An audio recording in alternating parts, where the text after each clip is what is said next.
अस्सलाम वालेकुम दोस्तों।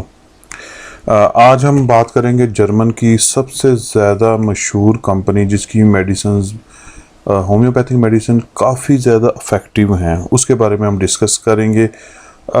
डॉक्टर रैकविच एक बैनुल-अक़वामी शोहरत याफ्ता दवासाज़ कंपनी है जिसको तकरीबन 70 साल से ज़्यादा हो गए हैं। ये अपनी मेडिसिन बना के पूरी दुनिया में एक्सपोर्ट कर रही है।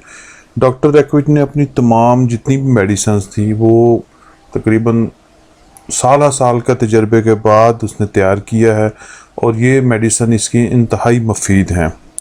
अच्छा, इन मेडिसिन के अंदर बेशुमार मेडिसिन जो से कंपाउंड मेडिसिन कहते हैं, डाइल्यूशंस हैं, इंजेक्शन हैं, मदर टेंचर्स हैं, बायोकेमिक अद्वियात हैं और ये पाकिस्तान के अलावा तकरीबन कोई 40 से ज़्यादा दूसरे ममालिक में भी ये मेडिसिन यूज़ हो रही हैं।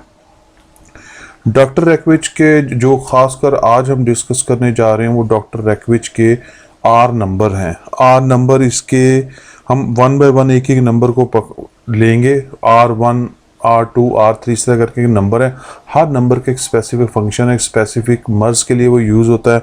हम उसको डिस्कस करते जाएंगे। इंतहाई मुनफरिद मेडिसन है, इसके रिज़ल्ट की बहुत ज़बरदस्त फीडबैक है। इवन के एक्यूट और क्रोनिक डिजीज़ दोनों में ये डॉक्टर हजरात भी प्रैक्टिस कर रहे हैं और मैं काफ़ी लोगों को रिकमेंड कर रहा हूँ।